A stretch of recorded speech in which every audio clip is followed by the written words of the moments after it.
सब गोपियों को ठाकुर जी ने आश्वासन दिया है कि मैं शरद पूर्णिमा की रात्रि पर आपको स्वीकार करूंगा। आज वही शरद ऋतु शरद पूर्णिमा की रात्रि आई। सब गोपियां अपने अपने गृह कार्य में लगी थीं, लेकिन जैसे ही शरद पूर्णिमा का चंद्रमा प्रकट हुआ, गोपियां विचलित हो गईं। बोले, ओहो, ये तो वही तिथि है जिसमें श्याम सुंदर ने हमसे मिलने का वचन दिया है। सब प्रतीक्षा कर रही हैं कि श्याम सुंदर एक बार और बुला दें तो हम जाएं। तब ठाकुर जी ने वेणु का नाद किया और निशम्य गीतम तदनंग वर्धनम ब्रजस्त्रिय कृष्ण गृहीत मानसा आजग्मुरन्योन्यमलक्षितोद्यमा सयत्र कांतो जवलोल कुंडला। ऐसा सुंदर क्लीम शब्द प्रयोग किया है ठाकुर जी ने वेणु में कि जो भी कृष्ण प्रेम में उन्मुक्त गोपियां हैं, केवल उन्हीं को वो वेणु की ध्वनि सुनाई दे रही है। या फिर ऐसा कहो, धुन तो सबको सुनाई दे रही है, पर उस धुन में आमंत्रण का स्वर केवल प्रेमी गोपिकाओं को सुनाई दे रहा है। सबको पता चल रहा है कि कन्हैया वंशी बजा रहा है, लेकिन प्रेमी गोपियों के कान में जाकर के वो धुन कहती है, चल गोपी जल्दी कर, श्याम सुंदर तेरी बाट निहार रहे हैं। और वो गोपी तुरंत दौड़ती है, अपने सब कार्यों को छोड़ करके दौड़ी है। लोक लाज मर्याद किसी का भी भान नहीं रखा, दौड़ी ठाकुर जी से मिलने। असंख्य गोपियां वन में पहुंच गई। ठाकुर जी वेणुनाद कर रहे हैं। तत्पश्चात ठाकुर जी ने देखा, सब गोपियों का स्वागत किया, आने का कारण पूछा। गोपियां कुछ नहीं बोली। ठाकुर जी ने पतिव्रता नारी का धर्म बताया कि कहीं ये डर डरा करके वापस लौट जाएं, लेकिन तब भी गोपियों को भय नहीं लगा, खड़ी रहीं। 10 श्लोक बाद जब गोपियों की बारी आई तो ठाकुर जी बोले कि आप सब क्यों आई हैं? तो गोपियों ने 11 श्लोकों में ठाकुर जी को उत्तर दिया। मैवं विभोर हति भवान गदितुम नृशंसम संत्यज्य सर्व विषयां स्तव पाद मूलम भक्ता भजस्व दुर्वग्रह मात्यजास्मान देवो यथादि पुरुषो भजते मुमुक्षु। प्रणय गीत कहते हैं इसको। ये गुप्त गीत है। 7 प्रकट गीत हैं भागवत में और 7 गुप्त गीत हैं। उनमें से एक है प्रणय गीत। गुप्त गीतों में प्रणय गीत गा करके ठाकुर जी को अपने हृदय का प्रेम बताया गोपियों ने। हम आपसे मिलना नहीं चाहती, आपका स्पर्श नहीं चाहती, आपको देखना नहीं चाहती, बस आपसे एक बार सुनना चाहती हैं कि आपने हमको स्वीकार कर लिया। फिर भले ही आप हमको देखना मत, मिलना मत, छोड़ देना, बस एक बार कह दो कि आपने हमें स्वीकार कर लिया। हम इस वाक्य में पूरा जीवन निकाल देंगे कि आपने कह दिया कि मैंने तुझे स्वीकार किया। कितनी बड़ी बात है बंधुओं। हमारे जीवन में एक बार विठोवा कभी प्रकट होके यूं कह दें, तू मेरो है। फिर भले ही ठाकुर जी कभी नहीं दिखे, एक बार श्रीनाथ जी प्रकट होके कह दें कि तू तो मेरो है। किशोरी जी कह दें तू मेरो है। हमें कुछ नहीं चाहिए श्याम सुंदर आपसे। हम आज सब कुछ छोड़ छाड़ करके आपके सन्मुख इसलिए आई हैं कि बस ये कह दीजिए कि आपने हमें स्वीकार कर लिया। कह दीजिए, बस करिएगा भी मत, बस बोल तो दो एक बार कि आपने हमें स्वीकार कर लिया। ये सुन करके और इस शब्द के सहारे पूरा जीवन जी लेंगी। मत दिखना हमको कभी भी। कैसा प्रेम है गोपियों का। ये संसारी प्रेम नहीं हो सकता। जहां मिलने की इच्छा है, जहां स्पर्श की इच्छा है, जहां वार्ता की इच्छा है, जहां दिखने की इच्छा है, वो संसारी प्रेम है। गोपियों का प्रेम परम पवित्र है। वो कह रही हैं बस आप एक बार बोल दो कि तुम हमारी हो, चली जाएंगी। फिर हम पर्दा कर लेना, आप हमसे मत दिखना। वो आप बोल दोगे, वो स्वर लहरियां हमारे मस्तिष्क में, हृदय में, दिमाग में घूमती रहेंगी, उसी के सहारे जी लेंगी हम। ठाकुर जी ने इनकी प्रेम की परीक्षा ली और ऐसा प्रेम प्रस्तुत किया गोपियों ने। ठाकुर जी बोले, अरे गोपियों, मैं जानता हूं तुम आज की प्रतीक्षार्थी नहीं हो, त्रेता युग से प्रतीक्षा कर रही हो। जब मैं दंडक वन में राम बनकर के आया था, तब तुम सब गोपी ही उस दंडक वन के संत थे, ऋषि थे, जो मेरे दर्शन की लालसा में बैठे थे। लेकिन सीता हरण के बाद मैं लंका चला गया और वहां जाकर के रावण वध करके जब सीता जी को मुक्त किया, तब लखन जी ने बताया कि 14 वर्ष पूर्ण हो गए हैं, तो मुझे कैसे भी वापस अयोध्या पहुंचना है, नहीं तो भरत जीवित नहीं मिलेगा। इस कारण से मैं आप लोगों को दर्शन देने नहीं आ पाया था। तब आप लोग ही प्रतीक्षा करते करते करते अपने प्राण त्याग दिए और वही दंडक वन के संत ही व्रज की गोपी बन करके आए हैं। आपकी प्रतीक्षा तो एक युग की है, आप आज के प्रतीक्षार्थी थोड़े हैं, आप तो कब से प्रतीक्षा कर रहे हो। और अब जाकर के भी मैंने परीक्षा ली तो आप सब कह रहे हैं कि आपको कुछ नहीं चाहिए, बस मैं अपना लूं।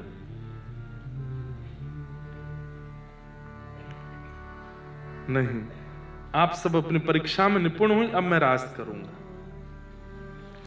रास का मतलब नृत्य नहीं होता, रास का मतलब आपके भाव से प्रसन्न होकर के ठाकुर जी आप पर अनुग्रह कर दें, उसे रास कहते हैं, वो रास कहलाता है। हमेशा आप जाते हैं ठाकुर जी के पास, लेकिन कभी आपकी भावना से ठाकुर जी आ जाएं आपके पास, वो रास है। आप जाते हैं ठाकुर जी के पास, वो रस है, पर ठाकुर जी आ जाएं आपके पास, वो रास है। और एक बात कहूं, अकेले आवे तो रास है, श्री जी के साथ आ जाएं तो महारास है। सूरदास जी के साथ में महारास हुआ है, नरसिंह मेहता के साथ महारास हुआ है, मीराबाई के साथ महारास हुआ है। हम आप अभी रस में ही अटके पड़े हैं, रास ही नहीं हुआ, महाराज तो बहुत दूर है अभी।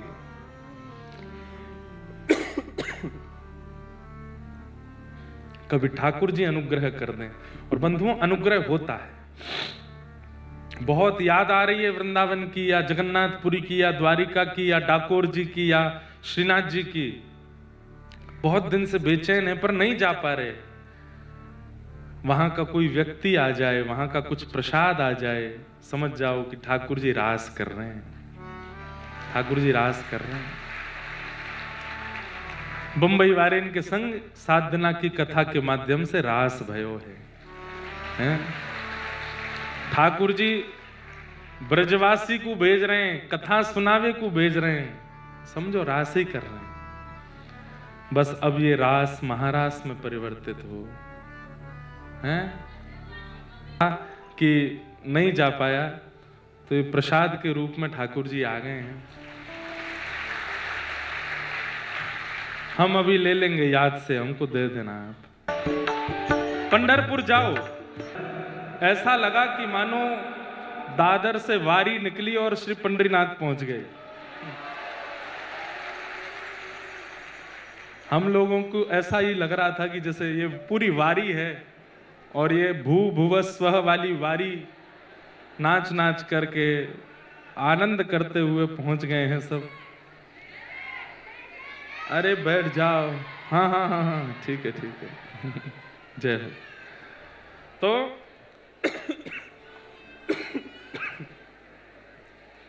ठाकुर जी रास करें, उसके अधिकारी बनो। लेते हैं लाला भी, उसके अधिकारी बनो। एक तो हमारे सामने घड़ी इतनी तेज भागती है, 3 बज गए। ये नहीं, हमारी फ्लाइट भी है, हमको सीधे जाना है। तो ठाकुर जी, अब सुनो सुनो, हम विषय पूरा कर लें, 2 मिनट सुनो। ठाकुर जी रास करें, उसके अधिकारी बनो। रस तो हम लोगों का होता है कि हम ठाकुर जी के सन्मुख जाते हैं, ठाकुर जी के समीप जाते हैं, पर कभी ठाकुर जी हमारे समीप आवें और रास हो, ऐसी योजना बनाओ। गोपियों के साथ ठाकुर जी ने रास किया, गोपियों को थोड़ा मान हुआ, ठाकुर जी अंतर ध्यान हो गए। मान ठाकुर जी को, भक्ति का मान प्रिय नहीं है। वैसे तो कोई भी मान हो, धन का मान हो, ऐश्वर्य का मान हो, नाम प्रतिष्ठा कीर्ति का मान, कोई भी मान ठाकुर जी को प्रिय नहीं, पर भक्ति का मान तो बिल्कुल भी प्रिय नहीं है। कई लोगों को अपनी भक्ति का अभिमान हो जाता है। हम लोग इतना नियम करते हैं, इतनी जल्दी उठ जाते हैं, ऐसा तिलक स्वरूप धारण करते हैं, इतना क्रम से रहते हैं, इतनी कथा सुन ली, इतनी परिक्रमा लगा ली, ये कर लिया वो कर लिया। इसका जो मान हमारे चित्त में आ जाता है, इस मान के कारण ठाकुर जी दूर ही रहते हैं। भक्ति का मान नहीं होना चाहिए, भक्ति का तो सौभाग्य होना चाहिए कि हम कर पा रहे हैं, ये ठाकुर जी की कृपा है। कितना कर रहे हैं, कैसे कर रहे हैं। एक बात है, आप कभी पंढरपुर जो वारी जाती है, दुनिया में और भी कई तीर्थ स्थान हैं जहां पर लोग ऐसे सवारियां ले ले करके जाते हैं, पर हर किसी की सवारी या यात्रा का एक उद्देश्य होगा। वो इसीलिए देवता के पास जा रहे हैं कि उनको कुछ कामना है। कोई पैदल चल के जा रहा है, कोई दंडवती करते हुए जा रहा है, कोई लेटता हुआ जा रहा है, सबकी एक कामना है। पर हमारे महाराष्ट्र में जो पंढरीनाथ भगवान की वारी होती है, उसमें आप जाकर के यदि उन वारकरी वैष्णवों से पूछो कि क्यों जा रहे हैं पंढरपुर, तो वो कहेंगे केवल विठोवा देखाच। ये बोलते हैं, क्या बोलते हैं? एक बोलो, पारी,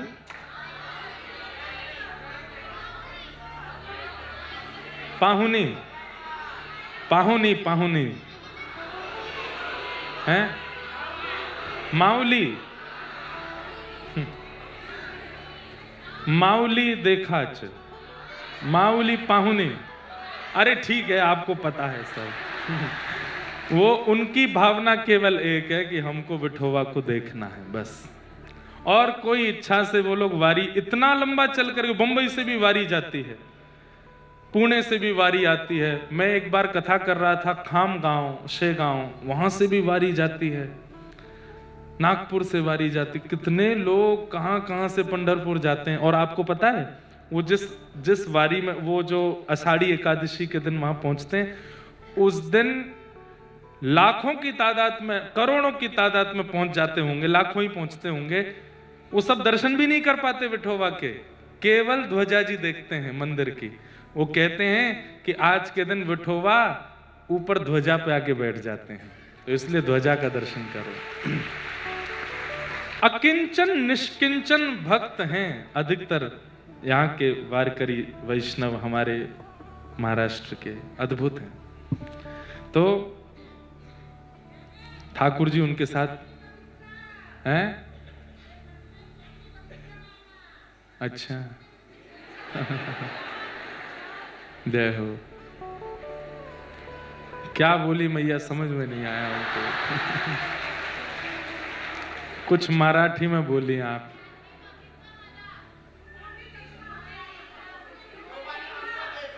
उन्होंने हमको देखा। वाह वाह, बहुत बढ़िया, वाह। हाँ, ये बात, ये देखो, ये असली बात। वो जो वारी लेकर के वारकरी जाते हैं, वो वहां विठोबा के दर्शन नहीं कर पाते। वो यही कहते हैं कि हमने नहीं देखा, उन्होंने हमको देख लिया। हाँ, ये बात, ऐसी बात कुछ बोलनी चाहिए कथा के बीच में। जय जय, ये जय जय, वो ये क्या है? ऐसी कोई भाव हो तो अच्छा है ना। उन्होंने हमको देख लिया, हमने उनको नहीं देखा, उन्होंने हमको देखा। वाह। और यही रास है कि वो हमको देख लें, हम उनको देखें, ये रस है, पर वो हमें देखें, ये रास है। अब रुक जाओ, हमने कथा करने दो।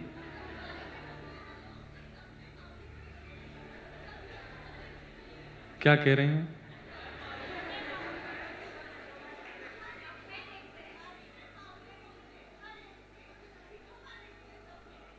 अच्छा, हाँ हाँ हाँ, जी जी जी, यही बात है, यही वाली। यही बात है, मुझे सब समझ में आया। जय हो बहन। ठाकुर जी ने रास किया, तत्पश्चात अंतर्ध्यान हो गए। गोपियों ने गोपी गीत गाया। जयति तेधिकम जन्मना व्रजः श्रयत इंदिरा सस्वदत्र दैत दृश्यता दीक्षुतावक स्त्वैधृता सब स्वाम विचंबते।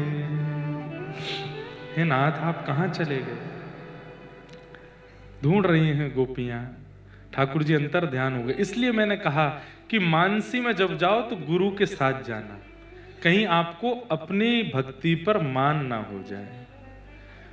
जब भी बंधुओं, सुबह भी आप लोग अपना नियम करते हैं ना, तिलक लगाना या जप आदि करना, ठाकुर जी की सेवा, उससे पहले नेत्र बंद करके अपने गुरु का स्मरण कर लिया करो, गुरु चरणार बिंदों का स्मरण कर लिया करो। वो मान नहीं आने देंगे, नहीं तो मान आ जाएगा और भक्ति नष्ट हो जाएगी।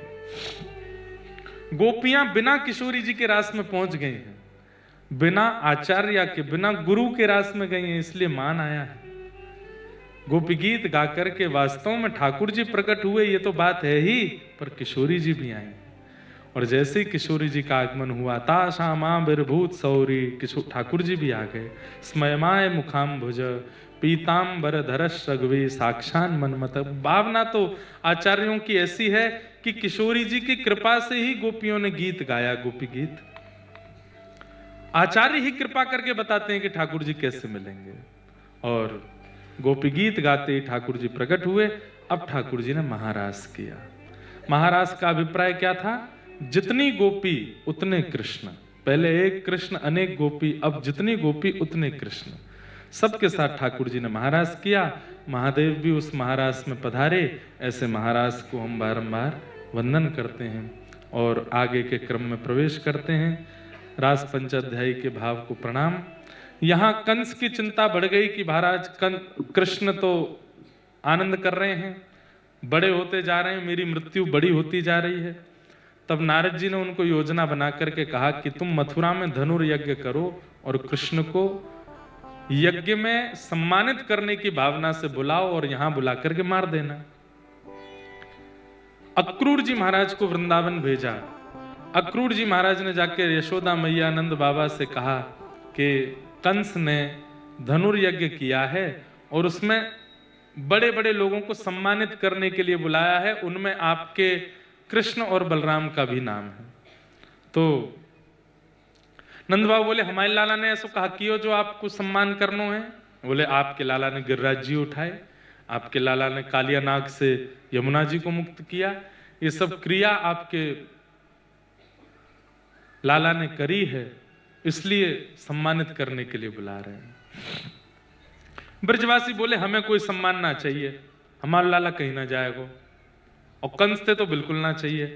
तब ठाकुर जी मन में सोचने लगे लीला आगे की कैसे संपादित होगी, इन ब्रजवासियों ने तो मना कर दिया। तो ठाकुर जी मुंह बना के बैठ गए। बोले हम बे मोए सम्मान मिलना है, तुम मना कर रहे हो। अरे भैया आपके बालकन को मिल रहा होता तो 2 मिनट में भेज देते, लेकिन भैया तू चाल ना समझ रही इन ब्रजवासियों की, मोए सम्मान मिलवे बार हो तो सबरे मना कर रहे हैं।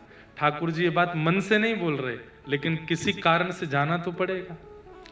सब ब्रजवासियों को लगे अरे हम तो यूं सोच रहे कि लाला हमसे दूर ना जाए, पर लाला तो यूं सोच रहे हो कि हम चाहे ना कि या कुछ सम्मान मिले। ना लाला तू चलो जाइयो, लेकिन जल्दी आए जाइयो। ठाकुर जी बोले मैं परसों आ जाऊंगा। प्रसंग तो बहुत गंभीर और बहुत भावुक है, पर मैं बस स्पर्श करके निकलूंगा। ठाकुर जी मथुरा को प्रस्थान कर गए। ब्रजवासी सब रोते बिलखते रह गए।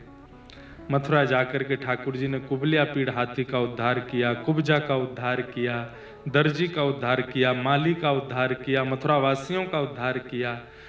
धनुष भंजन करके भीतर जाकर के ठाकुर जी ने बड़े बड़े मल्लों के साथ युद्ध किया। सिंहासनस्थ कंस को ठाकुर जी ने, एक इतनी ऊंचे पद पे कंस बैठा था, ठाकुर जी यहाँ है, कंस वहां बैठा है, एक श्वास में ठाकुर जी ऊपर पहुंच गए और इतनी ऊंचाई से ठाकुर जी ने उठा करके कंस को दोनों भुजाओं से नीचे पटक दिया और कंस का वध हो गया। कंस मर्दन भगवान की, भगवान ने कंस का वध किया। तत्पश्चात मथुरावासी सब आनंदित हो गए। ठाकुर जी ने कारागृह में जाकर के अपनी मैया देवकी को मुक्त किया। देवकी मैया भावुक हो गई, लाला को 11 वर्ष 56 दिन बाद देखा है आज। देख करके हृदय से लगाया और मैया तो बस बोली अब लाला मुझे छोड़ के मत जाइयो। ठाकुर जी बोले नहीं जाऊंगा मैया, अब तेरे पास ही रहूंगा। उग्रसेन कंस के पिताजी को भगवान ने राजा बनाया मथुरा का। स्वयं सांदीपनी उपाध्याय जी के यहां पढ़ने के लिए गए ठाकुर जी। भगवान ने सांदीपनी उपाध्याय जी के यहां जाकर के अध्ययन किया। वहीं ठाकुर जी को परम मित्र सुदामा मिले। कुछ दिन बाद ठाकुर जी अध्ययन करके लौटे। मथुरा में व्रज की बहुत याद आ रही थी, तो ठाकुर जी ने अर्जुन को भेजा, उद्धव को भेजा कि तुम जाओ वृंदावन सुध लेके आओ। उद्धव जी वृंदावन गए। किशोरी जी और सब गोपियों का सानिध्य प्राप्त करके कह के गए थे कि मैं शाम तक आ जाऊंगा। 6 महीने बाद लौटे उद्धव, और श्री उद्धव जी अत्यंत प्रेम रस में उन्मुक्त होके आए। बंधुओं, अर्जुन और उद्धव में कौन श्रेष्ठ, हमें कोई आकलन नहीं करना, कंपटीशन नहीं है, पर एक भाव दृष्टि से उद्धव श्रेष्ठ है। अर्जुन भगवान का विद्यार्थी है, उद्धव किशोरी जी का विद्यार्थी है, उद्धव श्री राधा रानी का विद्यार्थी है। इसलिए उद्धव जी महाराज जो हैं वो ज्ञानी भी हैं, पर प्रेम रस के भाव में भी रहते हैं। अर्जुन ज्ञानी है, पर प्रेम रस भगवान ने अर्जुन को नहीं दिया, उद्धव को दिया। हम लोग उद्धव जी वाली श्रेणी में हैं, अधिकतर लोग अर्जुन वाली श्रेणी के हैं। गीता ज्यादा प्रचलित है पूरे विश्व में, क्योंकि गीता में ज्ञान विद्यमान है, जीवन जीने का, जीवन सफल बनाने का, आदि आदि। पर जिन लोगों का उद्देश्य जीवन सफल बनाना है वो गीता का आश्रय लेते हैं, पर जिनका उद्देश्य भगवत प्राप्ति है वो श्रीमद् भागवत का आश्रय लेते हैं। दोनों का आश्रय लेना चाहिए। आप गीता के आश्रय से भी भगवत प्राप्ति कर सकते हैं, पर वो ज्ञान मार्ग है, वहां ज्ञान के भाव से वो अच्छा लगता और अच्छा है ही, पर भागवत प्रेम मार्ग है। मार्ग दोनों ठाकुर जी तक ही पहुंचाते हैं। आपको जो योग्य लगे उस मार्ग से चलो। कई लोग तो यही नहीं जानते कि श्रीमद् भागवत और भगवत गीता ये अलग है। कई लोग सोचते हैं 7 दिन कथा सुनने के बाद ही बोलते महाराज जी आपने बहुत अच्छी गीता सुनाई। हमने कहा भाई गीता नहीं है, ये श्रीमद् भागवत है। भगवत गीता महाभारत का छोटा सा अंश है, और श्रीमद् भागवत स्वच्छंद एक ग्रंथ है, महापुराण है। भगवत गीता भगवान ने गाई है, और श्रीमद् भागवत, भगवत गीता गाने वाले भगवान कौन है उनका परिचय है। श्रीमद् भागवत तो अलग अलग हैं। वो भगवद है, ये भागवत है। भगवद मतलब भगवान के द्वारा जो वद यानी कि भाषित की गई है, बोली गई है, वो गीता। और भागवत यानी कि भगवान का या भगवान के, वो भागवत। तो ठाकुर जी कंस का वध किए, सांदीपनी गुरुकुल से पढ़ के आए, उद्धव जी को वृंदावन भेजा। उद्धव जी ज्ञानी बनकर के लौटे, प्रेम मार्गी बनकर के लौटे। तत्पश्चात ठाकुर जी ने मथुरा पर जरासंध ने चढ़ाई की। 17 बार ठाकुर जी ने जरासंध को हरा दिया। 18वीं बार जब वो ब्राह्मणों को अनुष्ठान पर बैठा के आया, तो भगवान ने मन में विचार किया कि भाई ब्राह्मणों का अनुष्ठान विफल नहीं होना चाहिए, हम भले ही हार जाएं। वो हराने के लिए ही अनुष्ठान हो रहा था। ठाकुर जी ने विश्वकर्मा को आज्ञा की नई नगरी का निर्माण करो, और समुद्र के बीच में एक नई नगरी बनाई गई, और उसी समुद्र के बीच की नई नगरी का नाम पड़ा द्वारिका। भगवान रणभूमि में लड़ते लड़ते दाऊ दादा का हाथ पकड़े। दाऊ दादा को भी नहीं पता था क्या कर रहा है लाला। हाथ पकड़ करके बोले दाऊ दादा, बोले हाँ भागो। ठाकुर जी, दाऊ दादा बोले लाला काय को? बोले कि इससे युद्ध नहीं करना। क्यों नहीं करना? ब्राह्मणों को ठीक है कि नहीं, आंख नैन नक्श ठीक है कि नहीं, पर ठाकुर जी ने इतनी जल्दी निर्णय कैसे लिया? तो कहते हैं कि प्रथम श्लोक में ही ठाकुर जी रीझ गए। जब रुक्मणी जी ने कहा श्रुत्वा गुणान भुवन सुंदर शृण्वतामते, मैंने आपकी कथाओं को सुना है, आपको सुना है। ठाकुर जी ने मन में विचार किया हमारी कथा सुनने का जिसमें गुण है उसमें सबरे गुण होंगे, यही तो ब्याह करूं। तो सर्वगुण संपन्न है क्योंकि कथा सुनने में रुचि है। ठाकुर जी बोले अच्छा दूसरी बात, नवदा भक्ति में प्रथम भक्ति है श्रवणम। श्रवणम कीर्तनम विष्णु स्मरणम पाद सेवनम अर्चनम वंदनम दास्यम सख्य आत्मनिवेदनम, ये 9 भक्ति हैं। उसमें सबसे पहली भक्ति क्या है? सुनो। जब तक सुनेंगे नहीं आप सेवा में आगे नहीं बढ़ सकते, आपको पहले सुनना चाहिए। तो जैसे ही रुक्मणी जी ने कहा श्रुत्वा गुणान भुवन सुंदर, ठाकुर जी बोले ओहो ये तो भक्ति में प्रवेश कर चुकी हैं, कथा सुनती हैं, अब हमें और कुछ नहीं जानना, ये हमारे लायक है, इनसे ही ब्याह कराओ। ठाकुर जी ब्याह करने आ गए। देवी पूजा करने के लिए रुक्मणी जी कहीं बड़ी प्रसन्न है कि ठाकुर जी आगे, आज तक देखा तो है नहीं। प्रणाम करके जैसे ही पीछे मुड़ करके देखा, आहा स्वर्ण का रथ है और उसके सन्मुख ठाकुर जी मधुर सुंदर स्वरूप में विराजमान है। क्या रथ में है?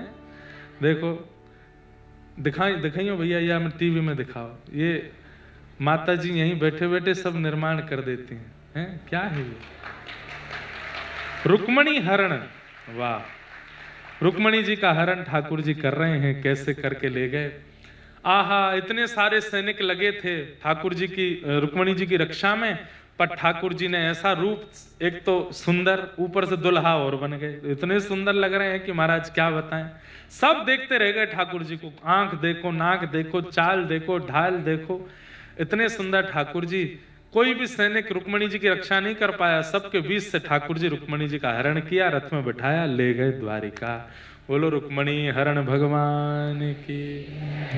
लेकर के द्वारिका पहुंचे। बीच में शिशुपाल भगवान के साले साहब रुक्मी का भी थोड़ा सा ठाकुर जी ने पूजन आदि किया बीच रस्ते में।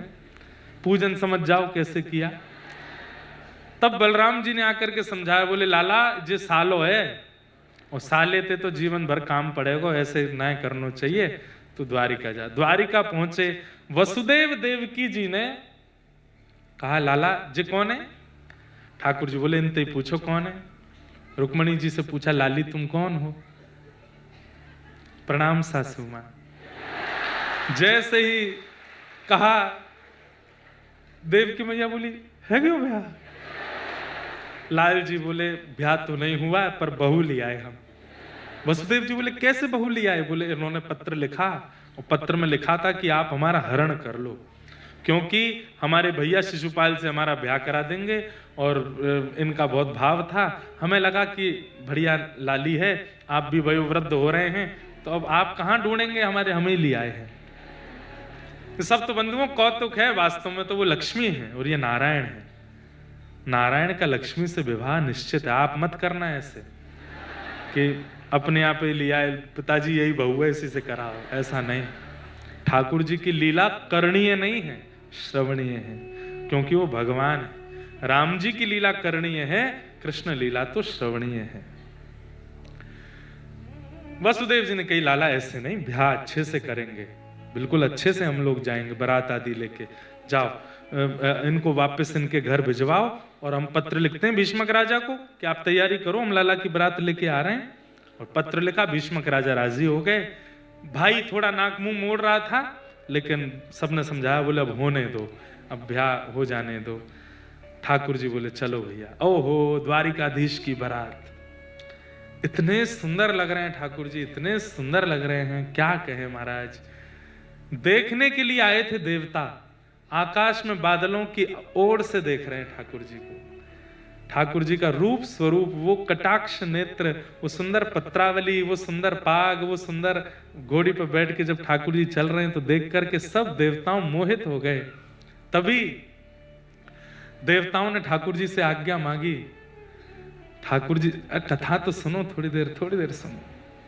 ठाकुर जी से आज्ञा मांगी, जय जय आपकी आज्ञा हो तो हम भी बाराती बन जाएं।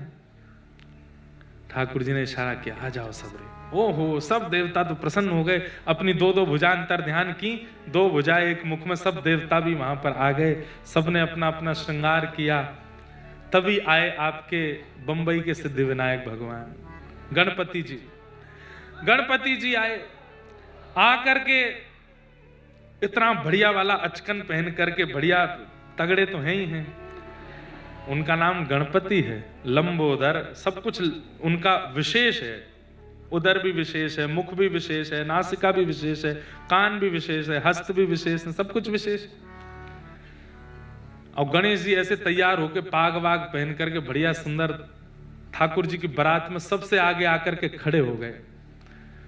इंद्र आदि देवता दिखे ही नहीं रहे हैं, गणेश जी के आगे आते ही चल रहे हैं बिल्कुल ऐसे, और सबके सामने दिखाते हुए सूंड आदि ऐसे घुमाते हुए बड़े आनंद में, कोई कुछ प्रस्तुत कर दे तुरंत लेके पा लेते हैं, खुश हो रहे हैं सब।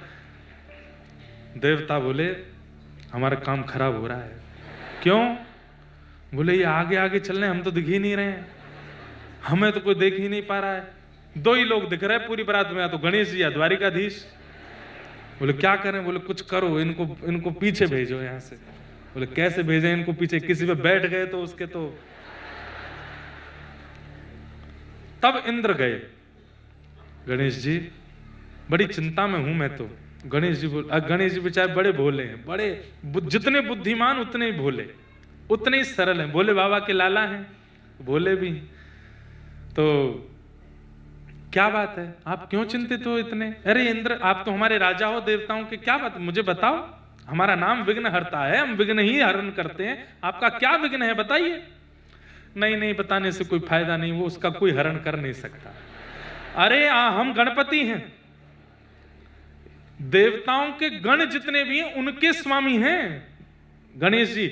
आपने किसी देवता से आराधना की और उससे कहा हमारा ये काम बना दो, वो अपने गणों से कहेगा जाओ भाई इसका काम बनाओ। वो गण भी देवता के बाद फिर गणेश जी से आज्ञा लेते हैं, आपकी आज्ञा हो तो जाएंगे, गणेश जी आज्ञा देंगे तो ही काम बनेगा, नहीं तो नहीं बनेगा, चाहे कितने देवताओं को रिझाओ। तो गणपति इसलिए विघ्न हरता, प्रधान देव है, प्रथम देव है, जो देवताओं का भी विघ्न हरण करे वो गणपति। तो इंद्र से कहा क्या बात है बताओ। बोले सब जा रहे हैं, पूरी द्वारिका खाली हो गई है, ठाकुर जी का भंडार है, इतना सब यहाँ धन संपत्ति सामग्री है, बड़ी चिंता में है सब। ठाकुर जी भी चिंता में, हम भी चिंता में कि पीछे से द्वारिका को कौन संभालेगा। ये सब चाबियां हैं तिजोरी की, सब चोरी हो जाएगा, सब लुट जाएगा। गणेश जी बोले आप इतने दुखी मत हो, आप सब जाओ, मैं रुकता हूं ना यहाँ पे, लाओ सब चाबी दे दो हमको। नहीं आप देखो कितनी बढ़िया आचकन पहन के आए हो, आप तैयार हो, आप तो बाराती लग रहे हो, आप नहीं कोई बात नहीं, हमारा काम है ठाकुर जी का विवाह मंगल में हो, उसके लिए द्वारिका में अगर हमको रुकना पड़े हम रुक जाएंगे, आप बस वहां से हमारे लिए प्रसादी ले आना, जो बारात में जीवनार सबको मिले वो ले आना। हाँ हम ले आएंगे, लाओ चाबी दो, तुम सब जाओ। इतने सीधे, इतने भोले बेचारे श्री गणेश जी लौट करके जा। तभी ठाकुर जी ने घोड़ी पे से देखा गणेश जी कहां जा रहे हैं। उद्धव जी को बुलाया, उद्धव ये कहां जा रहे हैं? बोले पूछ के आता हूं। बोले ये देवताओं की चाल है कोई, इनको लेके आओ, ये चलेंगे तभी विघ्न हरेगा, नहीं तो भाई इनके बिना कैसे होगा सब कुछ। तो गणेश जी गए, जाकर के बड़े प्रसन्न बेचारे बैठ गए, सीधे साधे अपने द्वारिका की रक्षा में बैठ गए। बोले सब गए, मैं देख लूंगा यहाँ पे। उद्धव जी गए, आप क्यों नहीं चल रहे? अरे उद्धव पूरी द्वारिका खाली हो गई, सब गए भगवान की बारात में, स्वर्ग लोग खाली हो गया, सब देवता गए, कोई तो होना चाहिए देखने वाला। ये सब भंडार में देखूंगा, स्वर्ग भी जाता रहूंगा बीच बीच में, सब ठीक है कि नहीं, मैं सब संभाल लूंगा, तुम जाओ। उद्धव जी बोले आप भी कैसी बात करते हैं, ये द्वारिका है, समुद्र के बीच में है, कौन आएगा यहाँ पे? और ठाकुर जी की सामग्री चोरी करने की किसी में सामर्थ्य है? अरे वो ठाकुर जी हैं, भगवान है, कौन चोरी करेगा, कौन यहाँ? अरे सब कुछ आनंद में। आपको क्या लग रहा है कि भगवान की बारात में केवल मानव ही गए हैं? अरे जितने हीरे जवाहरात आदि सब भीतर भीतर धरे हैं, ये सब भी रूप धारण कर करके सब बारात में जा रहे हैं, कोई है ही नहीं यहाँ पर, ये सब देवताओं की चाल है। आपको क्या लगता है कि देवता नीचे आ गए तो स्वर्ग लोग खाली? स्वर्ग भी रूप धारण करके आया है, नरक भी रूप धारण करके आया है, तीनों लोग रूप धारण। ठाकुर जी की बारात है, कौन रुकेगा? सब लोग जा रहे हैं। अरे समुद्र देव भी रूप धारण करके जा रहे हैं, आप रुकेंगे तो कैसे? ये सब देवताओं की चाल है। क्यों, मुझसे क्या पीड़ा? बोले आप बहुत सुंदर लग रहे हैं, आगे आगे चल रहे हैं, उनको कोई देख नहीं रहा, पूछ नहीं रहा, इसलिए सब कर रहे हैं। अच्छा अब सुनो हमारी बात। बोले क्या? हम सीधे हैं पर इतने भी नहीं, हम ऐसे नहीं जाएंगे, अब ये देवता ही आकर के ना कर गिड़ेंगे तब जाऊंगा मैं। उद्धव जी बोले कितनों को बुला के लाऊंगा, मैं किस किस को जाके कहूंगा आप चल दो ना? बोले नहीं अब नहीं जाऊंगा, अब तो ये यही आएंगे। तो गणेश जी ने फिर, उद्धव जी बोले आप ही कोई योजना बना। बोले रुको, मूषकों, सारे मूषक बुला लिए, सब महाराज विश्व भर के जितने मूषक हैं सब आ गए सामने। आज्ञा करें गणपति जी। बोले काम करो, बारात से आगे निकल जाओ और आगे निकल करके जिस मार्ग से बारात जाने वाली है नीचे जाकर के जमीनें खोखली कर दो।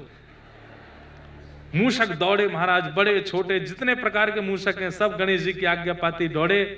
बारात से कम किलोमीटरों आगे जा जा करके भीतर प्रवेश करके जमीन सारी खोखली कर दी। इंद्र चल रहा अपने रथ पर आरूढ़ होके, आगे हाथी ऐरावत, सब कह रहे वाह महाराज इंद्र की जय हो। इतने में जैसे ही उस स्थान पर पहुंचे जहां खोखला था, सब धस गए। ऐरावत हाथी नीचे गिर गया, रथ नीचे गिर गया, इंद्र नीचे गिरने लगे, ब्रह्मा जी का रथ लुढ़क गया, सब नीचे धसने लगे। ठाकुर जी की घोड़ी गिरने ही वाली थी, सब ने आके संभाला। बोले ये सब क्या हो गया? सारे बाराती रसातल में चले गए। ठाकुर जी बोले विघ्नहर्ता गणेश जी नहीं है इसलिए हो रहा है। सब देवताओं उनको बैठा के आ गए हो तुम लोग हैं, कोई रक्षा की जरूरत नहीं थी, उनको जाओ बुला के लाओ। सब देवता दौड़े दौड़े द्वारिका गए, गणेश जी बैठे हैं, हम रक्षा कर रहे हैं तुम जाओ।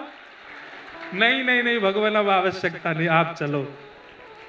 गणेश जी बोले भैया अब हम नहीं जाएंगे, अब तो हम यहीं रहेंगे।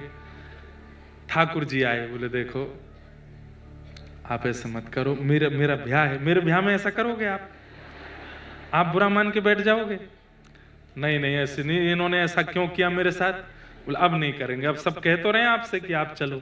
नहीं, इसकी भरपाई अब दूसरे स्थिति से होगी। क्या? पहले मेरा ब्याह कराओ, पहले मेरा ब्याह होगा, पहले हमारा ब्याह करो तब हम जाएंगे। ये सुनी हुई कथा है एक महापुरुष से। बोले आपका ब्याह कैसे करें? तब रिद्धि आई, गणेश जी से ब्याह करने का भाव बना। गणेश जी बोले देखो हम बहुत व्यस्त रहते हैं विघ्न हरण करने में, सबके काम बनाने में, एक पत्नी से हमारा पारावार नहीं होगा। प्रसाद आदि बनाना और सब व्यवस्था बहुत ज्यादा है हमारी। दो ब्याह तो रिद्धि सिद्धि दोनों आई। ठाकुर जी दुल्हा बन के पहले उनका ब्याह कराए, उनके भामर बढ़वाए, और जब बिल्कुल सब शादी आदि संपन्न हो गई, रिद्धि सिद्धि दोनों आई, ठाकुर जी बोले अब ठीक है। बोले हाँ अब हम चलेंगे ब्याह में, अब लग रहे हैं हम बाराती से। अब रिद्धि सिद्धि दोनों तरफ, अब तो दुल्हा एक आगे चल रहे, गणेश जी पीछे चल रहे, द्वारिकाधीश। ऐसे करके ठाकुर जी की बारात जैसे तैसे कौंडन्यपुर पहुंची। आहा, वहां जाकर के जैसे ही ठाकुर जी का रूप देखा, सब कुंदनपुर निवासी मोहित हो गए और रुक्मणी जी का विवाह मंगल हुआ। बोलो रुक्मणी रमण भगवान की। रुक्मणी जी के साथ ठाकुर जी का विवाह संपन्न हुआ। तत्पश्चात भगवान के मधुर गृहस्थ आश्रम की लीला सब सुनाई गई। भगवान ने फिर 8 प्रमुख ब्याह किए। ये अष्टधा प्रकृति भगवान की 8 पत्नियां हैं। पृथ्वी, जल, अग्नि, वायु, आकाश, ये पंच तत्व बाहर के और 3 तत्व हम लोगों के अंदर के, मन, बुद्धि और चित्त। 4 तत्व होते हैं, मन, बुद्धि, चित्त और अहंकार। तो उसमें चित्त तत्व तो भगवान ही है, तो 3 तत्व बचे, मन, बुद्धि और अहंकार। इन 8 तत्वों से ठाकुर जी ने प्रथम ब्याह किया। रूप उनको स्त्रियों का दिया, पर भगवान ने किसी सामान्य स्त्री से ब्याह नहीं किया, अष्टधा प्रकृति के साथ में विवाह किया। तत्पश्चात भौमासुर नाम का एक राक्षस था, जिसने 16,000 राजकुमारियों को बंदी बना रखा था। 16,100 राजकुमारियों को वहां से मुक्त करा करके ठाकुर जी ने कहा आप सब अपने अपने घर को प्रस्थान करो। उन राजकुमारियों ने कहा हमको पूरी दुनिया अब हीन दृष्टि से देखेगी, कौन स्वीकार करेगा हमको? माता पिता भी कुछ दिन स्वीकार करने के बाद ताने देने लगेंगे। किसी से ब्याह हो गया तो वो भी हमसे कुछ ना कुछ अनर्गल वार्तालाप करेगा, कभी ना कभी हमारे पूर्व के जीवन की कोई बात कह करके हमको अपमानित करेगा।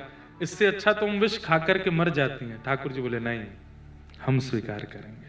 और 16,100 राजकुमारियों के साथ ठाकुर जी ने 16,100 रूप धारण करके एक एक मंडप में एक एक कन्या के साथ अलग अलग फेरे लिए ठाकुर जी ने। तो क्योंकि वो समर्थ हैं, वो एक साथ 16,108 रूप धारण कर सकते हैं, इसलिए वो भगवान है। कर्तुम कर्तुम अन्यथा कर्तुम समर्थेश्वर है, इसलिए उनका विवाह हुआ। तत्पश्चात भगवान की दिनचर्या गृहचर्या का वर्णन किया गया। तत्पश्चात सुदामा जी का मधुर चरित्र सुनाया गया। भगवान के परम मित्र श्री सुदामा जी महाराज आज गए हैं ठाकुर जी का दर्शन करने के लिए। भगवान ने सुदामा जी को सब कुछ प्रदान किया।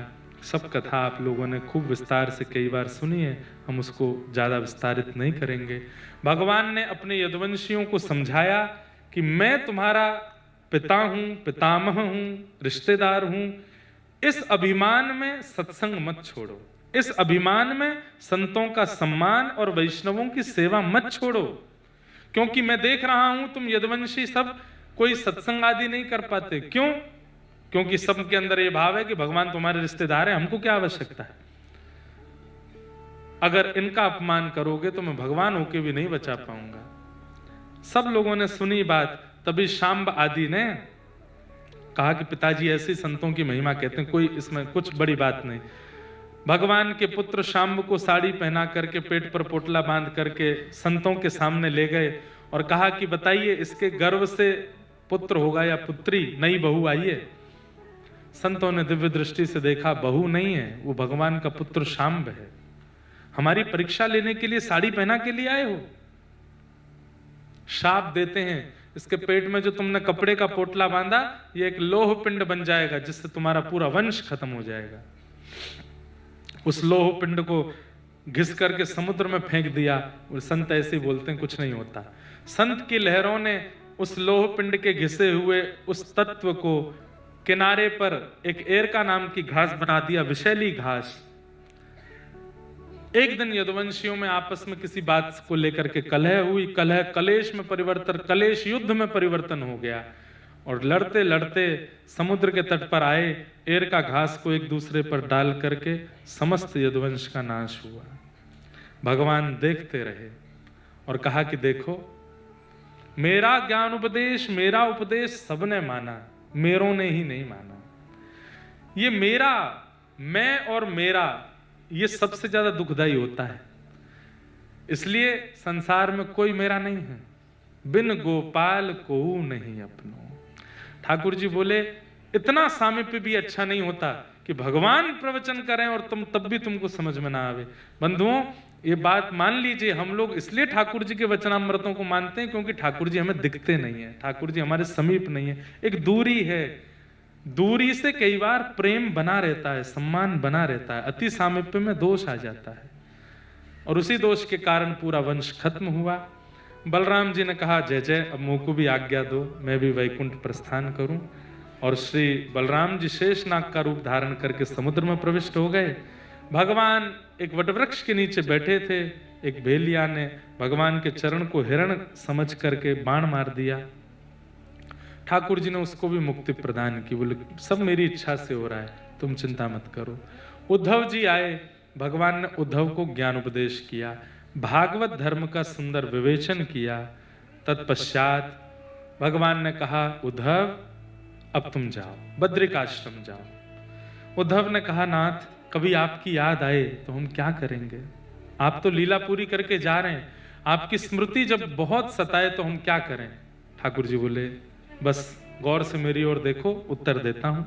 ठाकुर जी एक दिव्य ज्योति रूप में परिणत होकर 7 बार आकाश में भ्रमण करते हुए तिरोधाय प्रविष्टोयम श्रीमद् भागवतारणवम, श्रीमद् भागवत में ठाकुर जी व्यवस्थित हो गए और उद्धव को मानो आज्ञा कर दी। कालांतर में जब कभी भी मेरा अनुभव करना हो, मेरी उपस्थिति का अनुभव करना हो, मेरी याद आवे तो श्रीमद् भागवत जी की कथा सुनना। ये मैं ही हूं, ये मेरा ही स्वरूप है। यहाँ कहा गया एक एक शब्द ठाकुर जी का स्वरूप माना जाता है। और भगवान अपनी लीला पूरी करके प्रस्थान कर गए। उद्धव जी बद्रिकाश्रम चले गए। अर्जुन ने ये खबर जाकर के पांडवों को बताई। पांडवों ने परीक्षित को राजा बना दिया। पांडव स्वर्गारोहण को चले गए। तत्पश्चात परीक्षित जी महाराज आखेट को वन में गए। तभी एक संत का अपमान किया और उन्हें 7 दिन में मरने का श्राप लगा।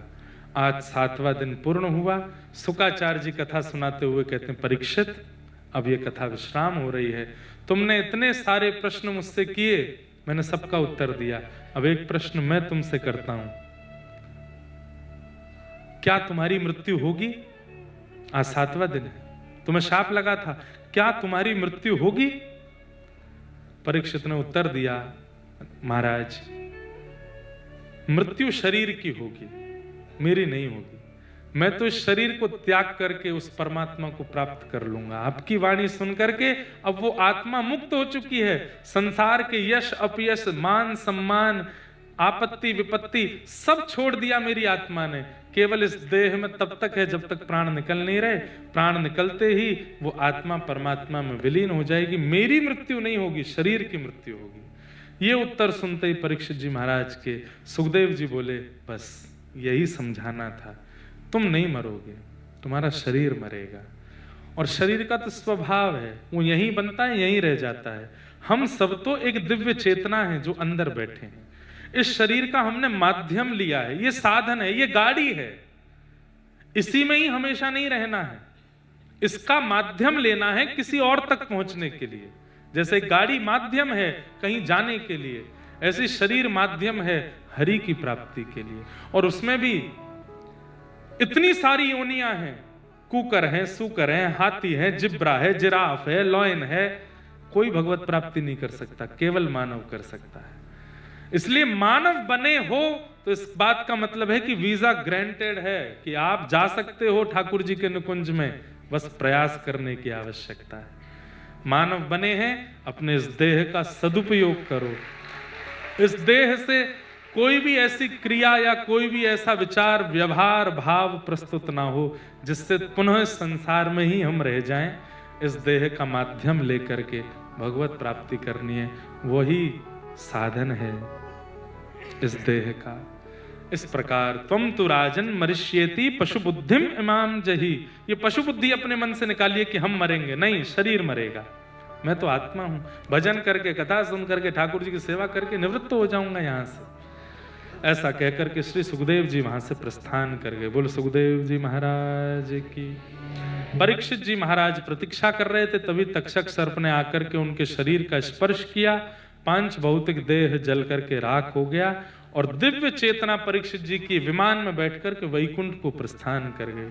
श्रीमद् भागवत महापुराण की। मार्कंडे जी को भगवान ने प्रलय कालीन दर्शन कराया, आदि आदि सब कथा के क्रम रहे, सबको हम प्रणाम मात्र करते हैं।